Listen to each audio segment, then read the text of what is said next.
Thank you very much. We were willing very much to be among with you in flesh of blood, but this is at least what we can do to provide you with our experiences during the living in Gaza and to provide the services for the people in Gaza during the wartime. As a matter of fact, most of the people are focusing during the emergency time or during the wartime on the emergencies and the casualties. But it should not be forgetting that other services should be kept going on. And I mean by that the provision of the primary health care, because we have to keep in mind that many people are in need for our services, like the diabetic patients, the hypertensive patients, asthmatic patients, and the pregnant ladies with high-risk pregnancies, the children with immunization, and. But by anyhow, we kept our services, and I'm going to reflect in this presentation as much as I can my experience. But before that, for those who don't know or they have no idea about Gaza prior to the war, Gaza is one of the most densely populated area in the world, and I think my colleagues could have mentioned this before in their presentation. As 1.8 million inhabitants, 1.2 million Palestinian refugees. The blockade started 2007 and 4 major wars since 2006. UNRWA, which is the I used to work with it for more than 30 years, providing the services for the poor people, the refugees people, operates at 20 health centers, providing 350,000 monthly consultations, which is about 4.2 million annual consultation. July the 8th, 2014 marked the beginning of 50 days of war, resulting in 1,450 civilian deaths. I'm very much willing to give some very brief historical background about all the Palestinian issue. In Balfour Declaration 1917, which is a very marked date for the Palestinian, the signing of formal statement from the British government issued by the Foreign Minister Arthur James Balfour in November the 2nd, 1917, came in the form of letter addressed to Lord Rothschild in his capacity as a president of the World Federation of Zionists. The statement reads as follows: Dear Lord Rothschild, who said His Majesty's government view with favor the establishment in Palestine of a national home for the Jewish people, and will use their best endeavor to facilitate the achievement of this object, it being clearly understood that nothing shall be done which may prejudice the civil and religious rights of existing non-Jewish communities in Palestine. 1918, the British mandate on Palestine, afterward facilitation the migration of the Jewish from all over the world to Palestine. In 1936, beginning of the civil conflict between the newcomers and the original inhabitants of Palestine. 1948, all the Palestinians were displaced and exiled. Many massacres and crimes were conducted by the Zionist organization. Since then, that event is well digged in the minds of the Palestinian, and it is known as Nakba. And more by time, Nakba became a famous word, which means that the disaster of the Palestinian people, where the Palestinian people fled away from Palestine, their homeland, to everywhere all over the world. And they started to stay, or their stay first was in Hinds, and they have their temporary buildings. But now if you come to any refugee camp, you find it as a permanent residential place. 1956, the first occupation of Gaza for several months by the Israeli forces. 1967, occupation of Gaza and West Bank and other parts of the Arab countries, and still is going on. Many United resolutions were addressing this issue since its beginning. The United Nations Resolution 181 on the 29th November 1947.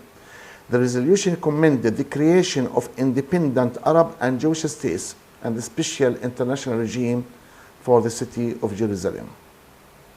United Nations Resolution 194, right of return, which was issued by the 11th of December 1948, the resolution defined principles of reaching a final settlement and returning Palestinian refugees to their homes. It called for an establishment of UN Conciliation Commission to facilitate peace between Israel and Arab. Continuing the effort of United Mediator, it also discussed solutions for the refugees issues. Since then, I can say that Nakba is ongoing for the Palestinian people. Recently, military operation, which was called Summer Rain by June 2006, the siege and blockade since summer 2006 and still ongoing.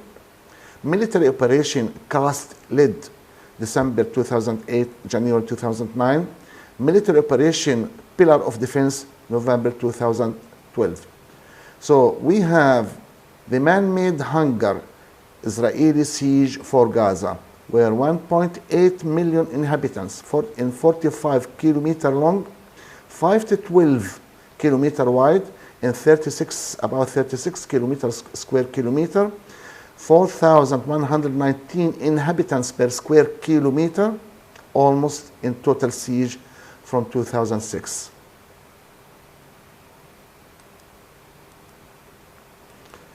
The siege actually is embracing all the features of Gaza. It is sky, occupation of the sky, controlling the sea, fence with about 40 feet, and the agricultural land near the borders are restricted to be or not accessible for the farmers.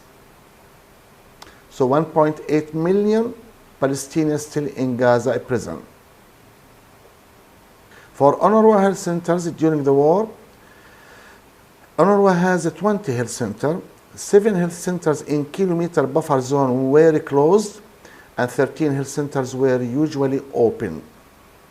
The emergency announced on the 9th of July 2014. No staff member is required to come to work, and to pay or annual leave will not be affected. If staff choose to come to work, they must not travel outside of their area of residence for safety reasons. Instead, staff are directed to attend the nearest health center to their homes. Women in particular are not obliged to come to work due to household and children obligations. Original preparation was to accommodate 35,000 to 50,000 internally displaced persons in schools. I mean, our emergency plan was prepared to receive on the maximum number 50,000 internally displaced persons, but never in our worst nightmare that we will be forced or we will be receiving more than 300,000, which they were accommodating in 85 to 90 schools. Over 100,000 Palestinian refugee homes were damaged or destroyed. As of 19th February 2015, 11,000 internally displaced persons still remain in 15 collective centers, and by now the remaining people who still remain in those shelters, about 4,000, and UNRWA is encouraging them by subsidizing to leave and to find places to stay permanently. The schools which the displaced person used to stay were designed to receive 500 children, which means all the infrastructure available in the school will never by anyhow cope with the need of those displaced persons. For example, the toilets, the number of the rooms, where more than 50 persons were staying in one room. At first, the IDPs urged to visit the health center nearest their shelter. This is for the health services. Rapidly increase of the internally displaced persons began to severely strain the daily operation at the health centers, where the peak was 6,000 patients per day from shelters. From the 1st of August, health points were installed at each shelter, composed of a doctor, nurse, and health education worker. Health points submitted daily epidemiological data which was very important, and a strict surveillance system was established to monitor the situation and to control any emerging problem of the communicable diseases or some problems like that. For example, the cholera, meningitis, typhoid, hepatitis, scabies, lice, impetigo, and others. Population reports on shelter residents and records detailing patients from shelters were collected daily, which is a huge work for the health department to get all those reports from the different parts or from the different shelters and to compile it in one report to be submitted at the end of the day to the headquarters. The communicable disease at the health center, there was some problems in the health centers, mainly the diarrhea and the dysentery, but it didn't come to breach the alert state or the alert condition and to announce it as an epidemic, but there was abnormal increase on those reported cases. The lice campaign, one of the problems which was faced in the shelters that increased the cases which was infected by lice and scabies. Lice peaked at 4 September by having more than 1,126 new cases. Health education teams mobilized for awareness campaigns, anti-lice medication, and access to showers, personal hygiene kits, and haircuts. By 7th of September, in new lice cases was down to 46.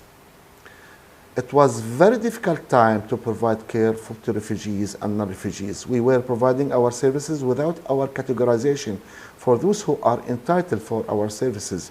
I mean for the refugees and non-refugees. UNRWA was able to respond, opening shelters within 5 days of the commencement of the conflict. Despite nearly 300,000 IDPs, internally displaced persons, UNRWA was able to prevent outbreaks of communicable diseases common to areas with high density of people in difficult conditions. The international law during the wartime, the principle of distinction states that parties to conflict shall at all times distinguish between the civilian population and the combatants. The principle of precautions, parties to the conflict must take all feasible precautions to protect the civilian population and civilian objects under their control against the effect of the attacks. I'm mentioning this because our shelters, although that the GPS was given for the Israelis before opening any shelter, still some of those shelters were shelled and bombarded and many killings were happening in our schools. So, still of that, or despite of that, some Western leaders and mainstream media are coming up with disingenuous statement, parroting Israel's disinformation and blaming the victims. It is time to finally debunk once and for all the Israeli narrative and expose it for what it is, propaganda in its most dishonest form. No, we are the Palestinians, we are not aggressors. No, again, there is no right to self-defense in the context of a violent and brutal occupation. There are no surgical strikes in a territory with a population density of 4,822 persons per square kilometer. The Israeli war against Gaza is not about self-defense. It is not even about destroying the Palestinian resistance. It is a war about complete control over a territory and a people, and it is being conducted with complete disregard for human life. It is war aimed at destroying our resilience. But can they? What about the next generation? This child was born, or I have this photo for this child, the first child who was born during the war. Definitely and certainly we will build Gaza again. So my message for you, for all the people all over the world, we are the Palestinian people. We deserve to have our life, decent life. We are believing in a human development. We need to have our peace. We need your support to achieve our development like all the people all over the world. We need your voice to raise your voice to end the occupation, to end immediately the siege on Gaza, and to give the Palestinians their just rights. Thank you very much.